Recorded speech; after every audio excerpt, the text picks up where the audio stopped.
What's up, smooth babies? Welcome to bittermarks. It's your favorite non-wrestling wrestling podcast coming to you every Friday morning at bittermarks.com or wherever you get your podcast from. If this is your first time listening to us, thanks for checking us out. Feel free to email us. bittermarks@gmail.com is the best way to get a hold of us. Ask us anything that you want, whether it is professional wrestling related, whether it is non-professional wrestling related, whether you want facts about COVID. We're bringing them. We are science, and we believe in science here. Anyway, I'm your host. My name is Sasha, and with me, as always, is my dear friend, father of one, indie ref extraordinaire, just an overall good guy. It's Peewee. Father of one, yes. Indie extraordinaire, that hasn't been true for 10 years. Extraordinary guy, that hasn't been true for 20 years. What's going on, man? How are you? I'm doing okay. Hopefully this sounds okay in some form. My producer Tony's not here with us this week, and that's a shame. It's showing, yeah. We're realizing that real quick. Isn't it a coincidence that he leaves and all of a sudden I got all these computer viruses and spam and my headphones don't work? I think he's playing a trick. This is the 2-year anniversary trick that he's playing on me. Okay. He messed up my computer, and now, here we are. I thought this was his way of guaranteeing his contract for next year. Making sure that he's a necessity of this podcast, making sure that we're a smooth running machine. He runs away for 1 week and the wheels fall off this wagon. I'll tell you this. He plays the greatest mind games of all. Speaking of mind games, we need a replacement for producer Tony this week. And I said, I need a sharp mind. A sharp mind who doesn't play games. And then I was like, oh, but what about Puttski? Hey, Puttski, what's up? Hey, man, what's going on? I didn't want to give you a big drawn-out intro because I've done it before. It's like, this man stood up in my wedding. And I don't remember what it was. It's been a while. It's been a long time since you've been on the show. What's going on? How you been? I've been doing pretty good. I'm happy to be recording Pee-wee's house where we're guaranteeing no laptop explosions. So that's pretty exciting. Be able to not cut out and be here for the entire show. Looking forward to it. My favorite part of this is going to be the YouTube, as you guys look uncomfortably close. It is. We've got one microphone among us. Puttski's what is it? His headset cord is very short, so that makes him have to squeeze in even more. And that's what I told him. I shortened the cord on purpose. What's up, I love it. It is fantastic. Well, let's start the show. We got some wrestling talk. We got some non-wrestling talk. This week we should have had a prediction update because the WWE had a pay-per-view called Fastlane. Oh, that's right.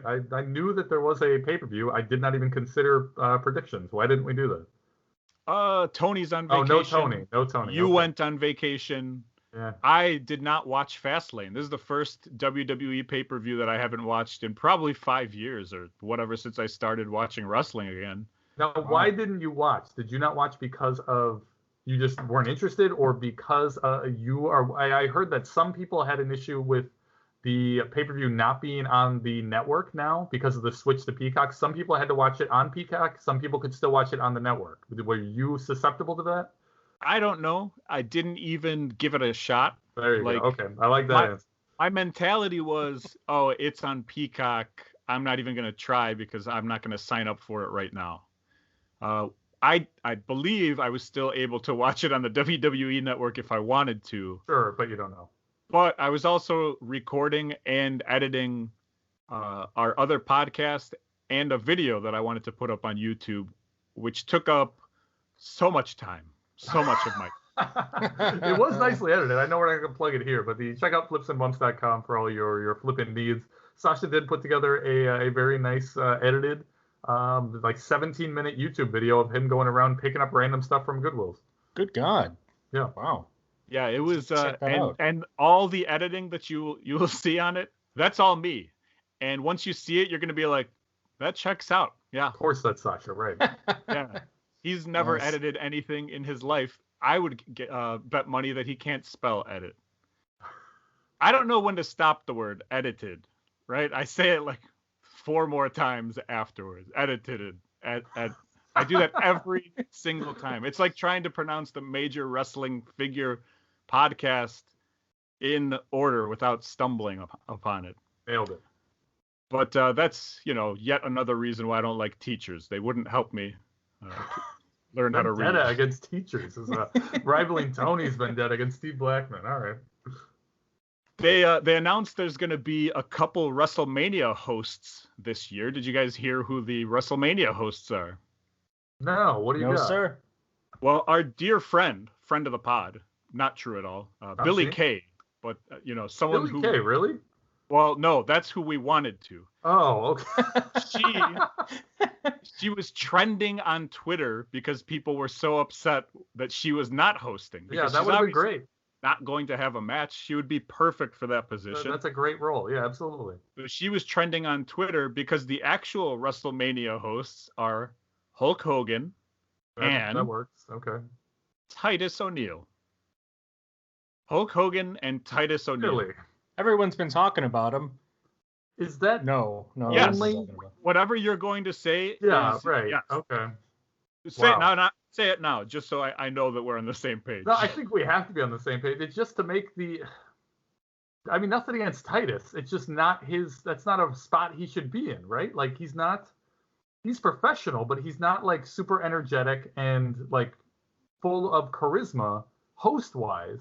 This is just to overcome the Hogan stuff and to get Hogan in a better light with everybody, right? I mean, if you're saying with everybody, you mean the African American community, then I agree with you. Yeah, I mean, essentially, True. yes. Yeah. But I mean, there's obviously all races were offended by what he said. Yes. I don't know. There's a lot going on with Asian people. They have their own thing going on. We support that on this podcast. I'm going to step away from this and move on so I don't get myself in trouble because this is going up on YouTube. You know what I mean? I'm not allowed to say words. In short, I'm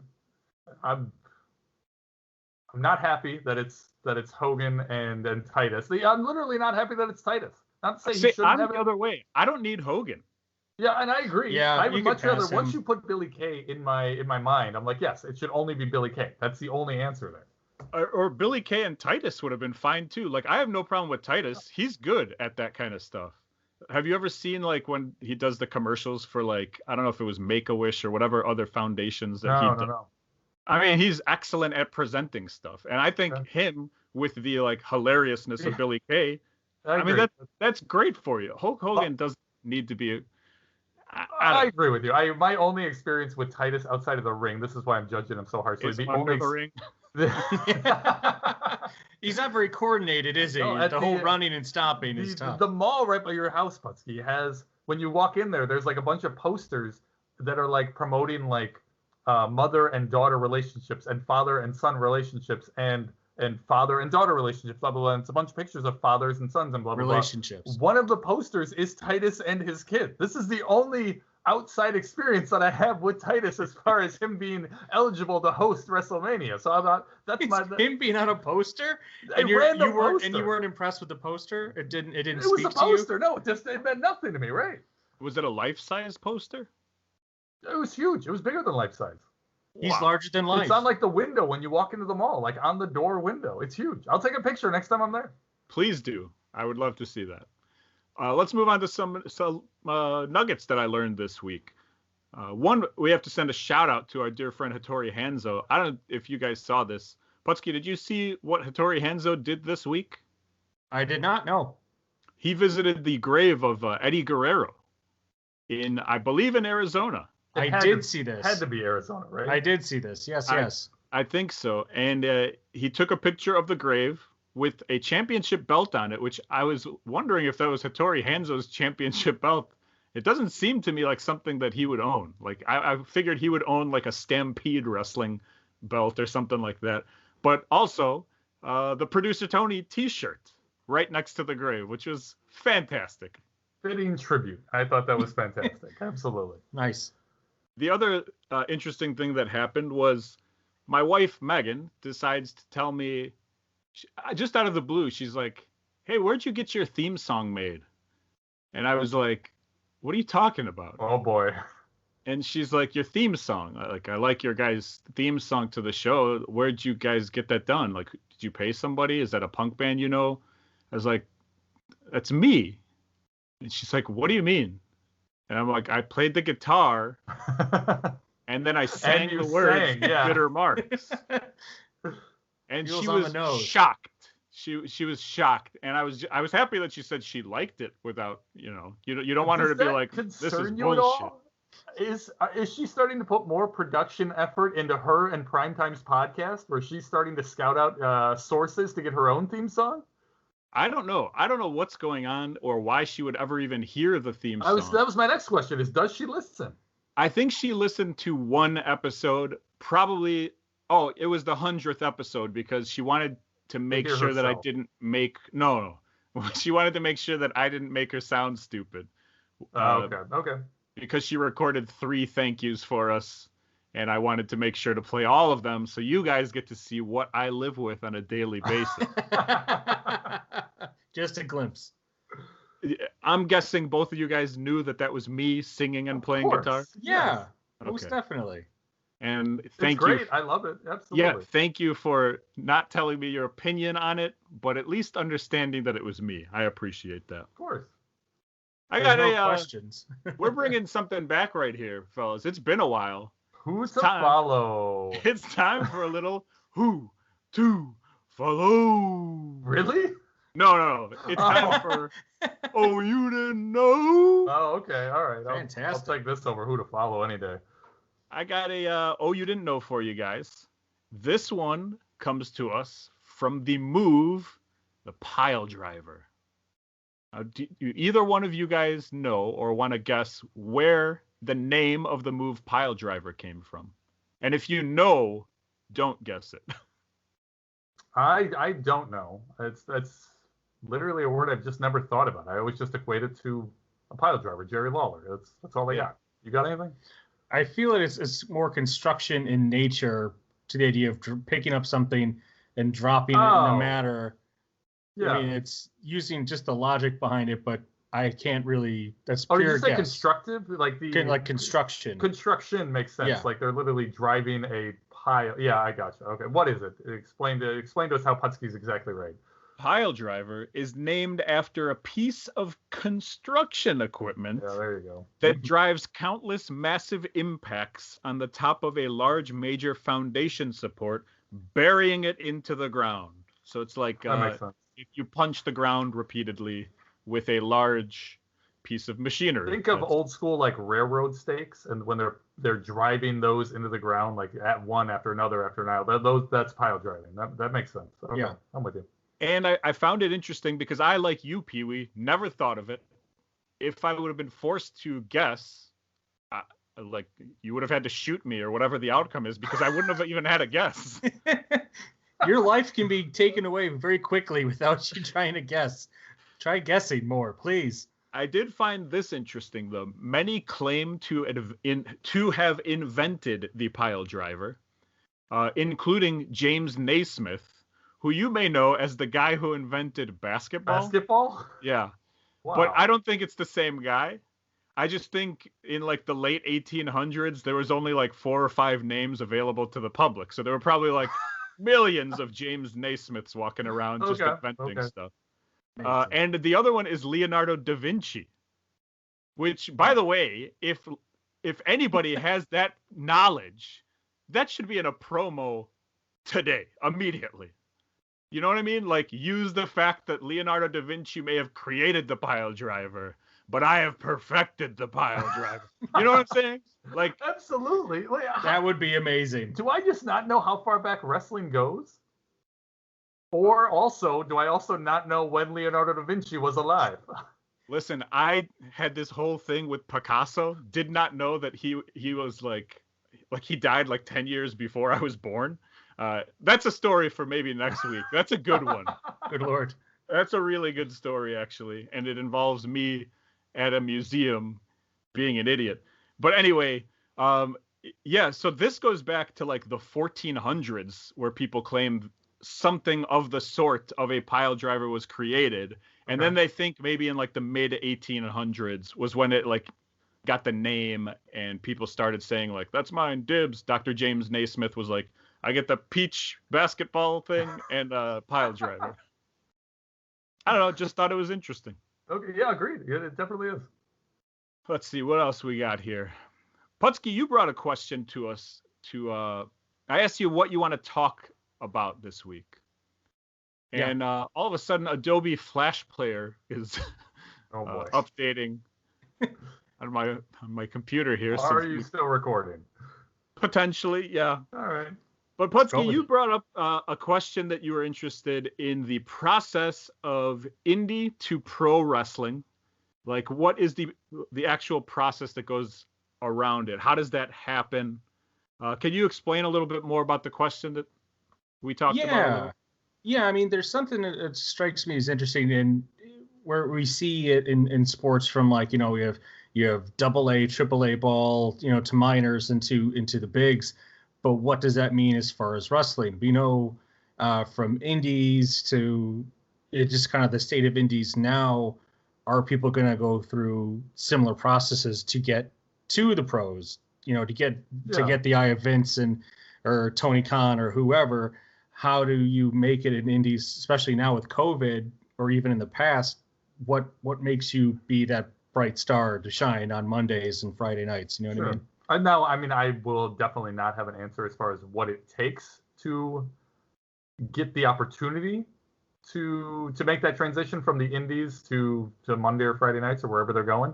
But as far as like the process, the whole process has changed from what it used to be, going from the indies and getting a shot with WWE to what it is now. Now it's, I mean, basically you make a name on the indies. If you're a big name, you get signed by AEW or WWE, and that's about it. Like, there is no process for it. Unless I'm forgetting something here, Sasha. Like, that is basically it. Like, you make a name. When you are a name, you get opportunities. You know what I mean? You get it's not even opportunities. You get the presented with, maybe opportunities is the best name. Yeah, right? It's just shots. I feel like back when we were trying to do stuff, it was like, you got to make sure you get trained, or at least fake it really well. Then you have to, you know, start working for somebody. Then you have to create the contacts. Then you have to do all these things. Then you have to get your tapes in the right hand. Whereas now it's not as important because at all. You have YouTube. So it's like, put it on YouTube. You can develop a following without having done anything. And I feel like AEW at the beginning, especially, like, was trying to capitalize off people who already, like Joey Janela, who was huge on the indies, has never trained. Yeah. He will tell you, he never trained to be a wrestler. He just went in and started wrestling and was like, yeah, I watched it. No, it's much less about the actual training now than it is just the name and the notoriety that the guy brings to the federation wherever he's going behind him. The training can be done later. The notoriety is something you cannot forge. That's something that needs to be there authentically. And that's why guys like Joey Janela, guys like Ricochet got picked up. Guys like all the guys who got picked up in the past 5 years, all were guys who were doing something on the indies. And I think you are right. I think a lot of it has to do with the internet and just being so accessible to all this information and all these different indies that are going around. Whereas when we were trying to break in the early 2000s, there was an internet, but it wasn't like, you knew who CM Punk was, you knew who Colt Cabana was, you knew who Mike Quackenbush was, and you knew who Christopher Daniel was. Other than that, there was not a ton of guys. Now there are hundreds upon hundreds of indie guys that everyone knows. But isn't that also with the idea of where guys they would travel and work indies in a circuit? Sure. Where, like Christopher Daniels, we've seen in a lot of different places. To me, that's like what the Bucks did. Like, they would end up bopping around from place to place. Were they still really, would you consider the Bucks like an indie sensation the same way? I mean, because they kind of made the buzz, but then they also started a federation that took them on at the same time. Yeah, I mean, to me, the Bucks are the epitome of the like indie way of getting noticed, and that's all it is. That's the word I was looking for before. It's just getting noticed. Now, that's all that said, that's not the way it used to be. Even just getting the way you would get in the door, like you said, Sash, it was getting your tapes in the right hands. It was traveling, getting your name out there. But there were also like specific ways you would have to go about this process, and you'd have to go through like the right people to to get the opportunity. So one thing I did, I think I talked about this before, is I did the Dr. Tom camp when Randy brought him in. And after the Dr. Tom camp, he said to everybody, okay, now I know who you are. I can put your name with a face. Call me every week, and I will let you know if I have anything for you. And by have anything, it basically meant, do you have an extra spot? Like I'm located near Chicago. You're in, Ohio 2 days from now. I'm going to call you Tom, and I know you're going to be in my area. Do you have anything for me? Most of the guys didn't do that. Most of the guys would call Tom the following week and then never call him again because he said he didn't have anything for him the first week, and nobody ever did it. Me and Longtime and a couple, I was going to say a couple, I think it was just one other guy, called him every week after that. Just, hey, Tom, it's Dan the ref checking in. You have anything for me? No, thanks for calling, Dan. Nice talking to you. I'll talk to you next week. You got it, Tom. Take care, brother. And that was it for literally 7 months of just one phone call a week to Tom. And it would just lead, it led to nothing. I never got an opportunity with Tom, but he at least knew. To me, it's like more of a professional thing. Like, you're letting him know that you're reliable. You're letting him know that you're serious about this, and you're letting him know that this is what you want to do. Like, I wouldn't put in that much effort if I wasn't going to call you every week. You're hungry for it. Yeah, absolutely, exactly right. It's a desire. Right. It's not something you're doing. You want to be doing professionally, right? Not socially. Yeah, I think that's a big difference. The other thing that nobody really talks about is back in 2004, 4-ish. You would literally go to, I forget the actual name of the website, but it was literally something like www.wwerecruiting.com, and you would submit an application to be a professional wrestler, and you would submit. Right, it's crazy. I say nobody talks about this. This is something literally that Cardona and Myers just talked about this past week on one of their bonus podcasts. That's literally how they got their job. They applied on the website. They got noticed. From that, they got a call from Dreamer, who said, okay, we're going to be in this area. Come here. We'll give you a tryout. We'll go from there. And from there, from their tryout, which they said they did terrible in, they still got the opportunity and they got signed off of that. So back in the day, that's what me and Longtime would do. I think it was every 2 months you could resubmit. And every 2 months we would resubmit through that website and I'd try to get noticed as a ref, and he would, just do he would actually get contacted because of this. I never got contacted because of the website, but that website is specifically how Longtime ended up doing all of his dark match stuff on Shotgun Saturday Night and all of his WWE Superstar stuff, all of his whatever Longtime was doing back then. So yeah, there was definitely a process back then that none of that exists now. There is, at least I believe I read recently about something similar to that, where there's like a WWE database for extras where you put in which city you're from or something like that. What you have access to. Yeah. Yeah. All your kind of stuff or whatever. I think Bishop used to just send in his DCWA stuff all the time. His videos. That's fantastic. We need somebody who can drop on their neck. Where's that kid? Where's that one kid? We can drop on his throat. The PWI 500, gentlemen, this has been a success in my eyes already. Puttski, are you familiar? Are you caught up on this podcast? Where are you? Are you on episode 30? I couldn't find episode 30 if I wanted to, bro. I listen every week, man. No, I caught a glimpse. Peewee shared his pickings here for the PWI 500. It looks pretty incredible. I know I contributed a few things that I could, recall to the list. I think it looks fantastic. I wish I would have done 512 things because that would be the that actual, would work. Legitimate bracket. I regret not doing that. And I'm so happy to see that people reached out. Not you, Puttski. You have had enough. You were like, I'm not voting on this bullshit. So how many responses did you get? I assumed it was just gonna be me, you, and maybe Tony, but even he was a borderline. That's what I assumed was going to happen. So we ended up getting 9 people. 9 people who reached out to us, to me specifically, and they were like, hey, can you send me the bracket? And all the people, obviously, who, this is our friends. This is our group of friends. But I was amazed that anybody was like, yeah, can you send me those? And then after the 9th person or whatever, I was like, let me put this on Twitter in case anybody else wants to do it and maybe they're not caught up, because I know people listen in blocks too. So I put that on Twitter, And after I put it on Twitter, no more people contacted me. Great and I was catch. fine with it. So I was like, okay, whatever. So we had 128 entries into Right. the thing. The first round went by. I contacted everybody. We went through the second round. So I have in front of me, potentially, unless I've lost it, the second round voting. so it's all said and done. Okay. However, there are 7 ties. Wow. Okay. And so, since this is Puttski perfect. is our Yes. special guest and he has not voted on any of these things, I thought I'd give these to Puttski, and you could tell us what you prefer out of these things, and then I'll give you guys the final 16 matchups because we're down to after this. We're down to 32 already? What's that? We're down to 32 already?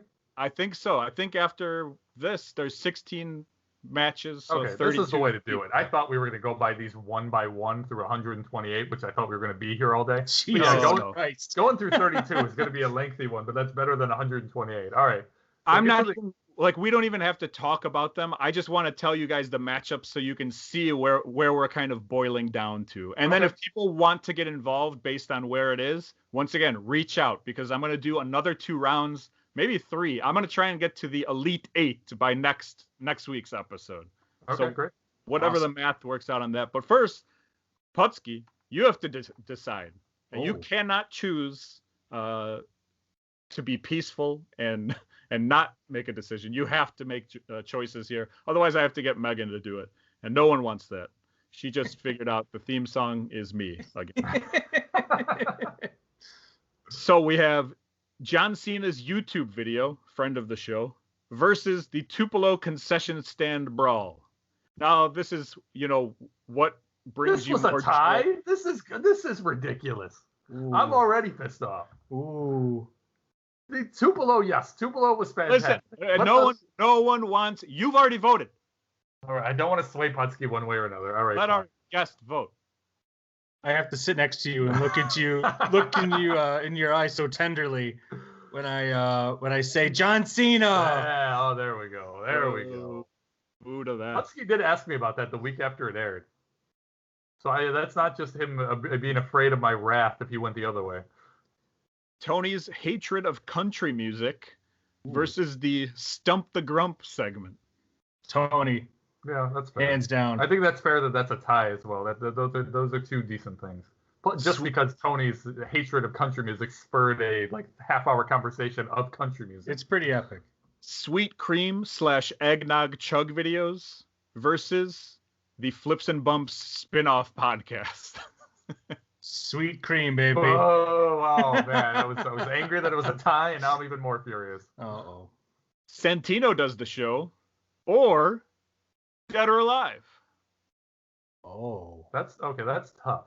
Ooh. Because I think the problem with that is I'm assuming half the people who participated in this just did not get access to that Santino episode, so they just weren't able to listen to it at all. So they just had to choose I didn't say this was a flawless bracket.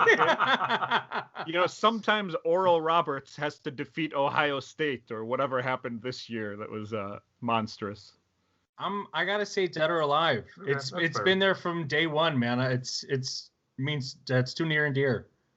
Producer Tony's 1-year prank on Sasha, which was the prank where he made it look like we have listeners all over the world, but really they're just in Glendale Heights, Illinois. Versus Tony's Vince McMahon impression. Tony v. Tony. It's like SummerSlam, baby. One of them is wearing purple Who's the gloves. real Tony? One's got purple, one's got gray. The Vince is just too good, though. Agreed. I mean, the Vince that's on Everest, man. Oh, you didn't know? Versus the Pee-wee Books Pingree Grove 3-part episode. That's a tough one, too. Because a lot of people like that Pingree Grove thing. Me, not so much. But a lot of people did like the cliffhanger after cliffhanger after cliffhanger. So and you didn't know, obviously, we made it. You didn't know. Yeah. The original segment on the show. Yeah, I mean, I kind of have to go with you didn't know. I mean, again, it's been too long with that segment. It's got to make it down to the Dead or elite. Alive are the reigning segment champions, right? Like everything else has come and gone. And then here's the last one for you here. The Bittermarks theme song, sung by yours truly, guitared by yours truly. It's hard. Recorded by yours truly. What a guitard. Versus Sebastian in Long Beach anti-Dusty Goldberg voicemail. I mean, it's got to be the theme. I got to play this too true, man. I mean, these things are staples. If they weren't, you'd have changed them by now. Agree. I will. I don't know about that. I don't know about wouldn't have changed. Like, we're pretty lazy. Like, you know what I mean? Our other studio band together? Our other podcast, which has been together for about 10 weeks now, still does not have a theme. We are absolutely lazy. I would not know. Aw. Hurts. You know what's funny about that matchup is I actually read it wrong, like the results of it. And I was talking to Sebastian in Long Beach, and I told him that he had already advanced. So when he listens to this, he's going to be sad. And by the way, if he would have won, he would be going up against Giuseppe throwing the Dead or Alive so that he doesn't have to win the prize. Oh, okay. And Giuseppe and Sebastian know each other. They live close to each other as well. That would have been good. Okay. It would have been nice fights in the streets. Yeah, way to go, Puttski. You messed it up. Yay. So here we go. Here's the final 16 matchups. We have Jerry Lynn interview versus Macho Man's giant hat. Nice. Ken Shamrock calls Puttski Fabio versus Pee-wee's TNA match / being on The Biggest Loser. We have Ivica makes Sasha a 2-cup stuffed poster versus the debut of Smooth Babies. Ooh. The oral history of the DCWA versus Pee-wee's Joke of the Week theme music, not the segment. The theme that's a good one. Theme music is going to be hard to beat. Yeah, that's too good. The Goff Family Rumble versus John Cena's YouTube video. The Bittermarks coffee mugs, which I believe upset GameStop car. Yeah. Oh, man. Yeah. I mean, that at least explains how they moved on, but yeah. Bittermarks coffee mugs versus Hattori Hanzo emails. Oh, boy. Oh, that doesn't stand a chance. Okay. Yeah. Billy Joe Travis versus Tony's hatred of country music. That's a good matchup. Okay. That's actually pretty funny, yeah. The Bone Zone versus Pee-wee teaches us about buttercupping, which is, by the way, the Loyola of all of this. I mean... I just like that sentence. That's a great sentence. I still don't think it happened. Sweet cream / eggnog chug videos versus Dead or Alive. Okay. The Walter Payton KFC Doing It Right 7-inch versus Tony's Vince McMahon impression. That's going to be tough. That's right here. Sasha's written show descriptions versus Oh You Didn't Know. Episode artwork versus What's Making You Bitter This Week. Okay. Ooh. Nice one. Tony's hatred of Steve Blackman versus the Pop the Boys contest. Sasha's internet connection versus Pee-wee hosts episode 99. Oh, okay. That's one of my favorites. Okay. Bittermarks theme song versus Giuseppe throws the Italian Dead or Alive so that he doesn't have to win the prize. And the final matchup will be producer Tony t-shirts versus producer Tony FFL Victory Parade video. Okay, I like that. A lot of Tony stuff, yeah. Yeah, Tony low-key has like taken over this the brackets completely. He's going against himself in many of these things. All right, do you have any guesses for who's gonna? I know I talk about this every week, but do you have any guesses as to who's gonna be the overall winner? Or are you afraid of swaying people one way or another? Yeah, I don't want to say. Bishop was actually the only person who sent me who he thought he would win. Okay. And then as he got further down, he was like, never mind, this is going to be the winner. But I'm not sure. But it was interesting because in the first round, there was like 8 or 9 complete sweeps.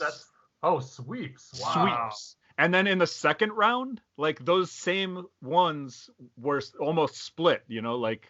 Oh, interesting. They did not get the sweep against whatever the next thing is. So I'm loving it. Whatever you guys are doing, thank you for everyone who reached out. It's so awesome to like tally these things. And Megan's like, what are you doing with your life? And I'm like writing tally marks on a sheet of paper.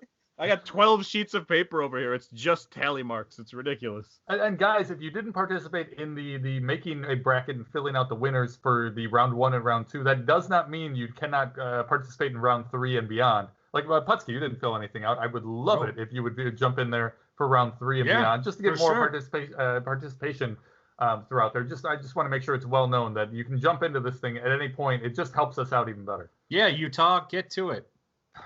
And for this one in particular, once again, you have until Sunday at 7:28 p.m. to tell me that you want to be in this. Otherwise, that's it. After 7:28 p.m., you're out of luck. So, perfect. And then the story we've been sitting on this week got a little press release here from Premier Pro Wrestling. I didn't even know if we wanted to talk about this. Oh, should we not talk about this? No, If you want to talk about it, it's fine. We can talk about it. There's not a lot to talk about. I'm not going deep into it. So let's do 3 minutes. Okay. 3 minutes on the clock. I just showed Puttski the press release. Holy moly. Casey James, dear friend of the show, Kurt, a.k.a. Huevos number 2, a.k.a. The Strangler. Casey James has been added to PPW creative roster and will also serve as a producer for the company. Premier Pro Wrestling being Rockin' Randy's current indie promotion. Peewee, your thoughts? 20 seconds. I learned about this when you sent me this image.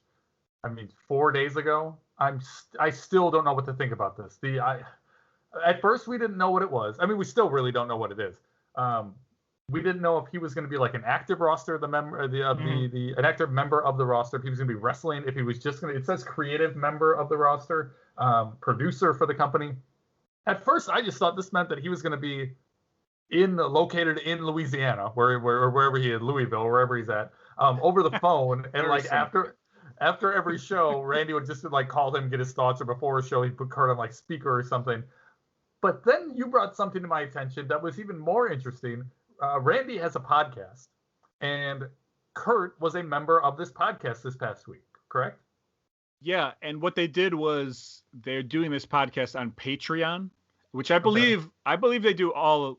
I believe Randy does all his podcasts on Patreon, but then eventually puts them on YouTube, possibly. Okay, I'm not quite sure. Down the line. Okay, that makes sense. Huh. So my question to you is thinking that Kurt was just doing all this remotely.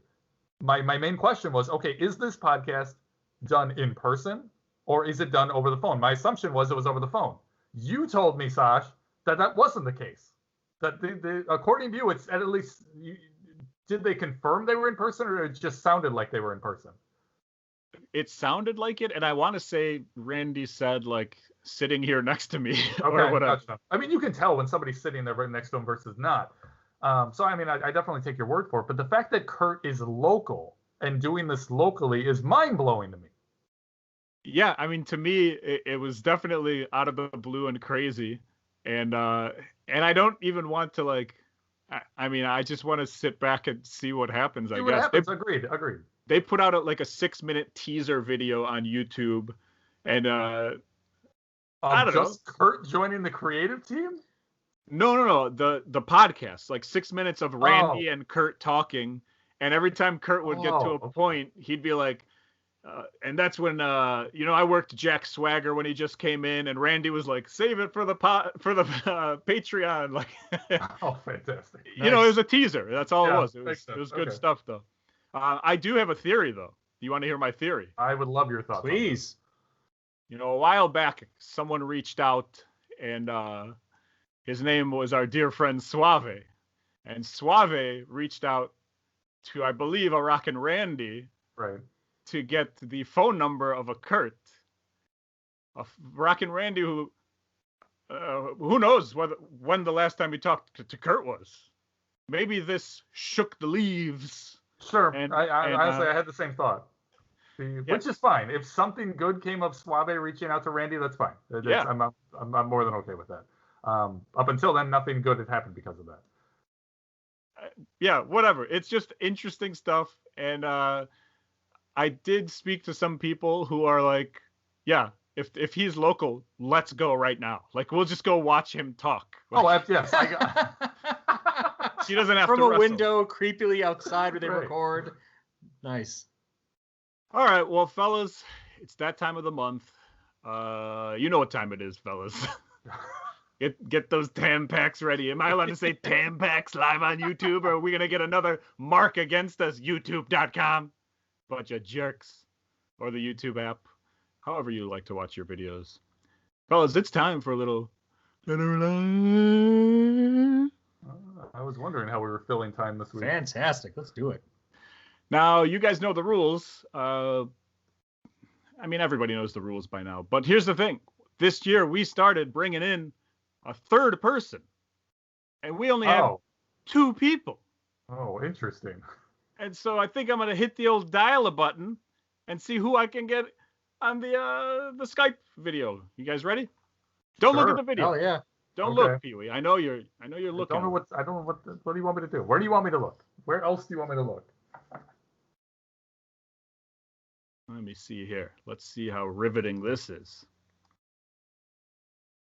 Dun, dun, dun, dun, dun, dun, dun, dun, dun, dun, there he is! Hey! Wow! Look at that son of a Welcome bitch. back to the show, Ivica at Kim Jong-Omatic on Twitter. Great. What's going on, What's Ivica? man? Hey, buddy. Hey, how are you guys? What's up? Long time no see, talk to. What are you? You're in a cave or your truck? What's going on over there? Yeah. Yeah, I'm in the truck. The truck drove into a cave. What you been up to, man? I like your haircut there. Yeah, you look good. Oh, thank you guys. It's work in progress. It was supposed to be, the original inspiration was One Man Gang from like the late 80s. Wow. If you guys remember. Yeah, I don't know, like I can't see myself that well, but the sides are completely shaved. And then I have to grow this out long enough to like curl it. I think that's what he did. And it was like constantly wet. Did you just say, you sit down in the chair and you're like, give me the One Man Gang, and then just say nothing else? Like, he knows what you mean? Make him look it up. Don't explain. No. Make them look it up. No, I do this myself, actually. Okay, that makes more sense. I started when I was quarantined, when everyone quarantined, when COVID first hit and stuff. I didn't have anything else to do, so I was like, I'm going to grow my hair out and style it after Like One Man Gang. Living the dream. I would have gone with Akeem, but all right, One Man Gang. It's interesting you bring up One Man Gang because legitimately, we were about to play Dead or Alive. I almost had One Man Gang as one of the Dead or Alive people today, but I was like, I'm pretty sure everybody knows that he is Akeem. So you are legitimately in your truck right now, yes? Yeah, I'm making a delivery in Madison, Wisconsin, a somewhat rare nighttime delivery. Oh, great. Okay. Are you currently driving? No, I'm back into a dock and waiting for them to start unloading. Okay. And they're like, I is that would've One done Man it. Gang driving a truck? I actually thought about what you were just getting at, Peewee, earlier today, because the timing was a little up in the air. Like, I wasn't sure how this was going to work. Even just 10 minutes ago, I was waiting in line to check in through like an intercom system, and I was like, this shit's taking forever. Sasha's going to call me. I'm going to be on bittermarks, and at the same time, I'm going to be on the intercom like, yeah, hi, I have a delivery. It would have been great for us. Luckily for us, we are late as we always are, because I told you Yeah, 9:30, and then at Yeah, that 9:20. worked out well. Yeah. All right. Well, what else you been up to? I know you've been listening to our YouTube recently, because we talked about it, and I strictly put stuff on YouTube for you because that is your main source of ingesting our content. Yeah, that's how you like listening to this crap. Yeah, oh boy. So I haven't listened to, I started listening to episode 100, I think. I didn't get very far. Something happened, I had to stop. Yeah, also this ties into something else. I owe you guys an apology. Because I was supposed to call and acknowledge a landmark episode. Oh, okay. Yeah. Yeah. I think it was episode 69. So congratulations. I know it's a couple weeks late, but so like the next milestone, as far as I can figure, after 69 is episode 420. Sure. So okay. I will that one, like it's on the calendar. I think it's 2024. So Just a stack of calendars in the truck. We'll still get that before Santino finishes doing his. Interesting little story here. I don't think you've gotten to it on the podcast yet, but Bishop, our dear friend, gave me all of his wrestling tapes, which I found out was a bunch of your wrestling tapes and a bunch of like 4 of my wrestling tapes and like random things. But I'm going through these things this week, and there are many family videos of like your family in Serbia. Do you need these videos? I don't need them, but if you're asking me, the answer is yes. Do you want me to make you a YouTube page? Yeah, please. Yeah. All right. I'll make your family a YouTube page and then put these videos up there. Yeah, it's like stuff from like 1990. Like yeah, it's unbelievable. Yeah, I was 10 or so. Yeah, 9 in fact. Yeah. All right. Well, you ready to play some Dead or Alive? Always. All right. If this is the first time listening, I'm amazed that you're still listening at this point. Thanks for being with us. The way you play Dead or Alive is I'm going to read a bunch of stuff about the different people. I got 3 people here. We have no wild cards. I've eliminated the wild card. So in order to win the prize, the person has to get 3 correct answers, no incorrect answers, and you have to be the only one to do it. Okay. Son of a bitch. Now, the only other option is if you guys tie at 3-0-3-0, there is 1 bonus point available. Okay. Actually, I guess it would be 3 bonus points available. Oh, boy. Sure. Let's count it. Let's say 3. Whatever you want. If you think that somebody has died, you can pick how you think they died. And if you're correct, you get a bonus point. Okay, perfect. Oh, jeez. Sure, people are going to rack up the points. There you go. What is okay, so let's say somebody goes 3 out of 3 and nobody else goes 3 out of 3. What is the prize? Oh, I'm glad you asked, because the prize pack has been updated a little bit. First of all, we have this. No, I'm not going to do that. I'm going to hold that one on for Pop the Boys. Here's what you get. You get this Vince McMahon DVD. Oh, yeah. Didn't even know he had a DVD. That's very un-Vince McMahon-like.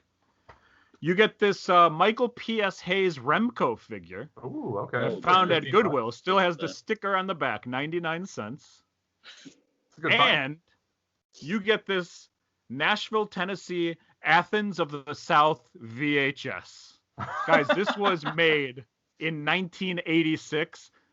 There's nothing like this on eBay, which means priceless. I couldn't even give you a grand total of money-wise of the stuff maybe like 3 Bitcoins.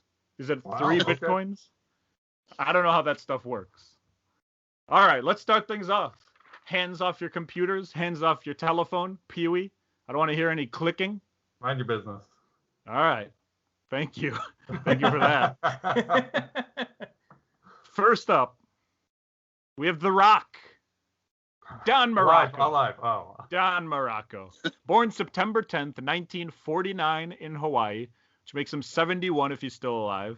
Best known for his WWF run, 1981 to 88, where he was a 2-time Intercontinental Champ, and the inaugural King of the Ring winner in 1985. I did not know that. Inducted into the Hall of Fame 2004. Before the WWE, he started wrestling in 1970, broke into the AWA, went to CWF, which is Championship Wrestling in Florida. In a match with NWA champ Jack Briscoe in 1974, he reversed a figure 4. He lost the match by DQ, but because he reversed Jack Briscoe's finishing move, it immediately made him a star, according to Wikipedia. Okay. That's pretty cool.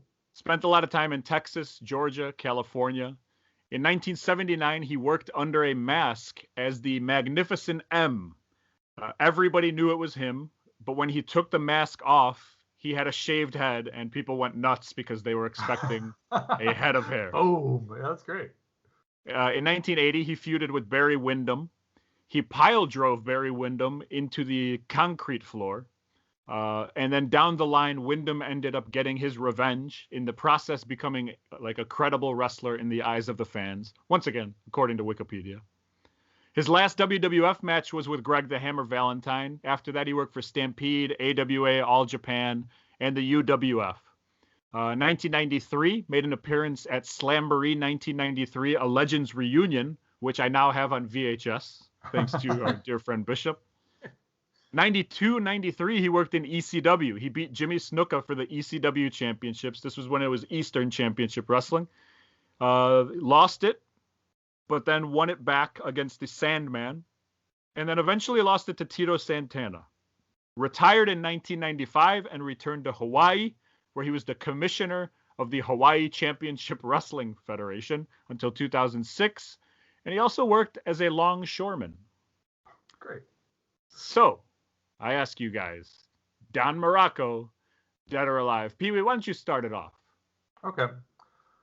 Did I hear you right that Don Morocco versus Tito Santana occurred in an ECW ring for a belt? For the World Championship, yeah. That is insane. I feel like this is something that we should know. It's Don Morocco. I feel like everybody should know if Don Morocco is dead or alive, and I have no idea one way or another.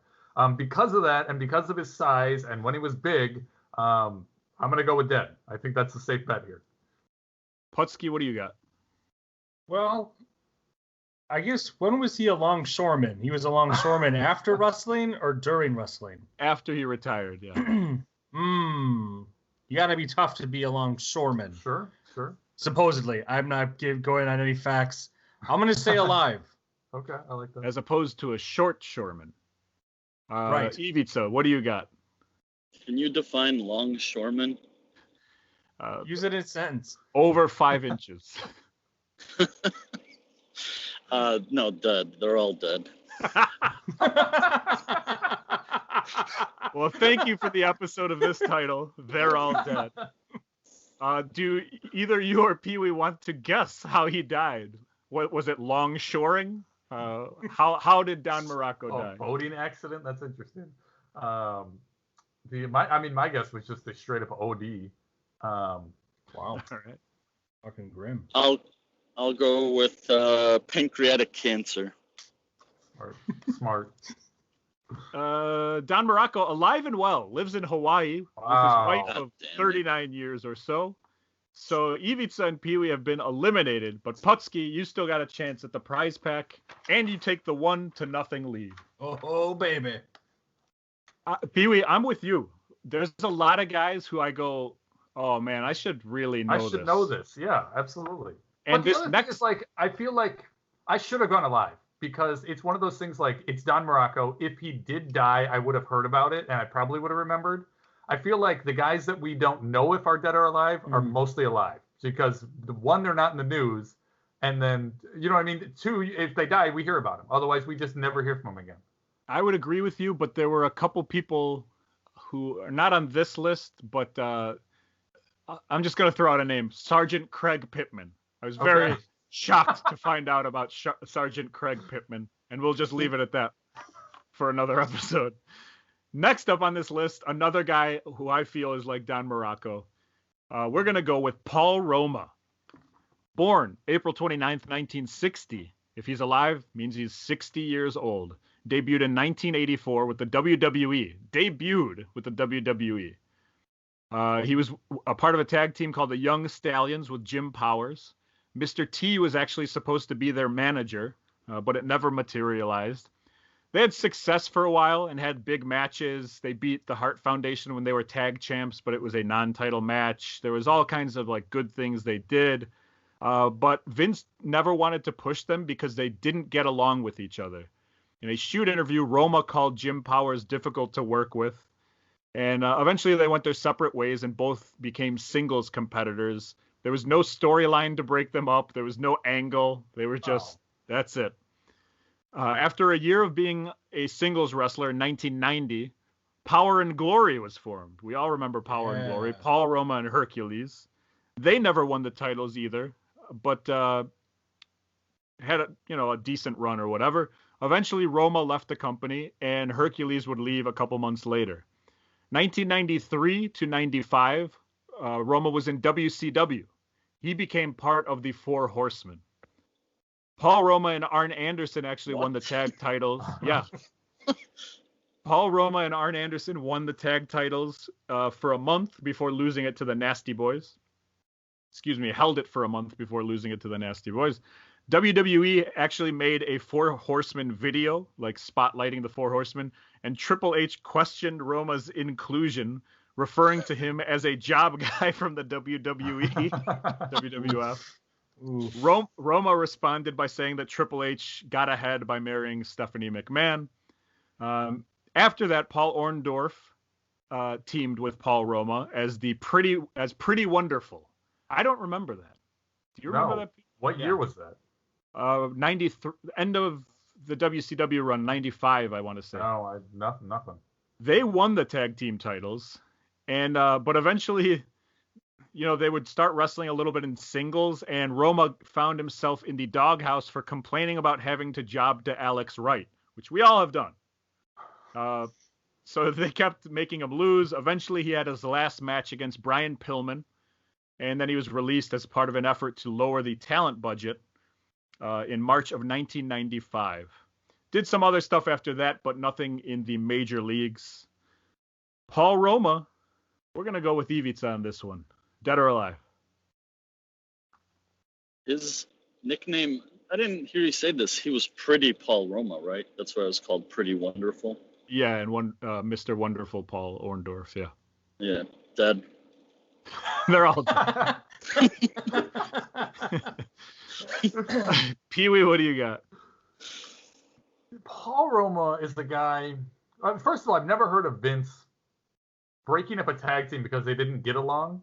Now that said, I've never really heard about tag teams that just don't get along. I feel like once you're given that opportunity, you kind of just make it work. But the fact that they openly didn't get along, that Paul Roma would argue with Jim Powers, would put down Jim Powers, would then bite back at Triple H after Triple H put him down, and then say that Triple H got the only reason he got where he was because he married the boss's daughter.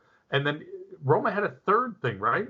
There was a third thing that's, I don't know, I was trying to keep a list in my head, but I couldn't remember, of him being anti-disciplinary, very against the authority. Alex Wright. Yes, complaining about the jobbing to Alex Wright, just finding a reason to. One, I think Paul Roma, if he is alive, would be a great member of this podcast. You wouldn't take any constructive criticism. That's okay. He can complain with the best of them. I'm gonna hope he's alive. Just hoping he can be a part of this podcast one day. And Puttski, what do you got? Paul Roma, dead or alive?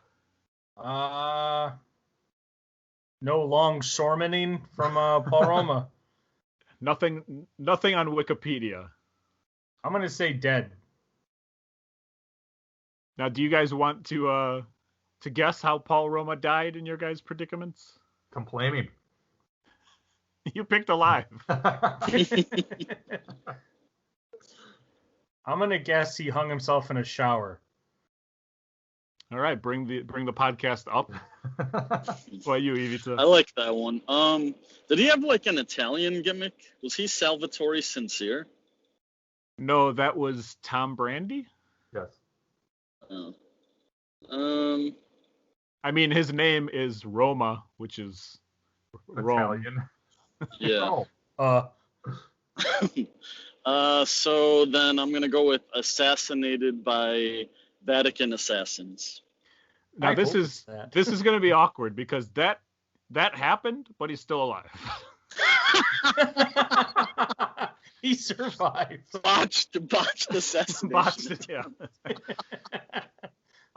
He is still alive. Paul Roma. He has a wrestling school in Connecticut, the Paradise Alley Wrestling School. Oh, great name. That's And if you think power of positivity, think Paul Roma regularly speaks to kids at St. Jude's Hospital. How about that? Maybe about Alex Wright. Showing up. Yeah. Argue that cancer down, kids. So no one's going to win the prize here. We're tied 1-1 to 0. Still anyone's game. I wonder if Paul Roma was in Paradise Alley. Paradise Alley is that Sylvester Stallone wrestling movie that had a bunch of wrestlers in it. I wonder if he was in that, and then has since that is his claim to fame, so he named his wrestling school after the movie. Wow. Smart man. The last one we got here for today is Rapid Ricky Romero, born May 24th, 1931. If he's alive, he turns 90 this year. Best known for being a huge draw in Texas in the 70s. Wrestled everywhere from 1955 to the 80s. You name it, he was there. Let me see here. WWA, NWA, WWF. Dory Funk Sr., a.k.a. Dorrance Wilhelm Funkenheim Sr. from Calumet City, brought him into Texas during a time of segregation. Ricky was the first Hispanic wrestler in the area and gained a fan-given nickname, which is dangerous, to let the fans decide during the time of segregation to name your Hispanic wrestler. But they went with Super Mex. That sounds okay. I'm only going to say it once, though. 1972, he beat Terry Funk in Amarillo, Texas. He was a top draw for Gory Guerrero, Fritz Von Erich, Paul Bosch, one of the first pioneers to work for Giant Baba and Antonio Inoki in Japan, retired in the early 80s, and he is the father to Chris J. and Mark Youngblood. Chris Youngblood was in the USWA. How about that? Okay. Always got to bring it to the USWA. Rapid Ricky Romero. Puttski, why don't you start us off? Dead or alive? So he hasn't wrestled since the 80s. He would be in his 90s. He will be turning 90 May 24th if he's still alive. That's a kind of a long life without really working since the 80s. I don't think he made it. I think he's dead. And do you want to guess how he died? It's been undetermined. They're working it out still. The boys in the lab are sorting it out. They got a lot of evidence. A lot of questions. It's a cold case. Look for it on Discovery Plus. It's going to be a huge show. Now, Evie, I know you're a big everyone in the 80s is dead, but this guy is in his 90s in life. So, Rapid Ricky Romero, dead or alive? Yeah, dead for sure. And you want me to guess how he died? I would love you to guess how he died. I'm gonna go with died from a heart attack while having sex. Okay. And Peewee, what do you got here? I'm gonna go with. Keep in mind, I don't know how to do the math on this. Okay. Perfect. No, I'm gonna go alive. Normally I go anytime that a guy was an old time wrestler, I usually do pick dead. Especially the guy's 90. Whatever. This guy was born in the 30s. He's a tough guy. He was big in the 70s, meaning he was like 40 during his prime. He was done by the time people were diving nose first into drugs, were jabbing themselves with steroids in the 80s. I think this guy's perfectly healthy. I'm hoping that whatever this guy's rapid delivery is alive and well in North Platte, Nebraska. Perfectly healthy, except for the diabetes that took his life in 2006. Right. Dead as a doornail, Rapid Ricky Romero, which means Puttski, you are our winner. 2-1. Congratulations, you did it. Woo! Any words to the fallen and unfallen? The people who are dead, I'm glad you're dead. Wow. Okay. Wow. Really, Puttski, that's the direction you're going to go on this podcast. Well, I mean, they were suffering. Now they're not suffering no more. Okay, there you go. What do you call that? Long shoring, I believe. No. Nice save. All right, well, that's it. That's it for our episode today. Thank you, Puttski. Thank you, Ivica, for joining us. Absolutely. Thank you. Let's do this. Puttski, what's making you bitter this week? What's making me bitter is when you're on hold somewhere and the phone call keeps saying, "We appreciate your call." I was on hold for a half hour dropping off my dog to get a bath, and I had to wait. They kept saying your call is important. I obviously am not important. I was on hold for a half hour. They pick up, and then I finally talk to somebody, and they're like, "Can we put you on a brief hold?" What was I doing for a half hour before? You son of a bitch. I'm going to drop off my dog. He smells terrible. I haven't given my dog a shower in 5 years, and my dog is 5 years old. Your dog is a vicious monster. Is that bad? Ivica, what's making you bitter this week? This whole day, I was like a little bit, I would have busy times, I'd be like, I'm never going to think of anything. I just gave up. And then now, though, watching you for this whole time I've been on this call, whatever you're doing to your neck is making me bitter. That's my nervous thing. Constantly, Yeah, I noticed. Rubbing my neck. God damn it. Another thing for me to work on. See it live on YouTube. What's making me bitter this week is Ivica. And more importantly, Peacock, because I am too lazy to sign up for yet another streaming service. Pluto's free, baby. You don't got to sign up for anything. You just turn it on and you watch Three's Company until you fall asleep. Peewee, what's making you bitter this week? I pitched an idea for a segment on this show about 2 weeks ago off air. The segment was basically... That's highly unlikely. I absolutely did this. It's one of the only times I've ever done this. The segment was, who do you think will be the first ECW guy to be inducted into the WWE Hall of Fame? Do you remember me asking you this? Nope. I think that's a great question, and I definitely did bring it up to you.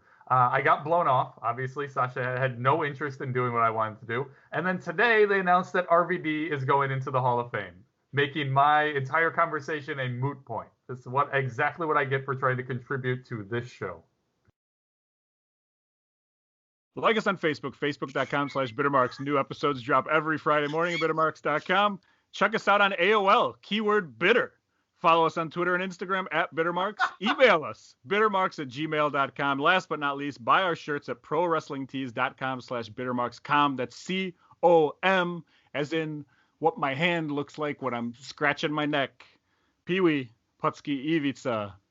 See you guys whenever I see you. I still don't have a sign-off for this show anymore. Do you guys have anything? No. Perfect. Cheers. Ivica's giving us a salute. Fantastic. Bye. Bye.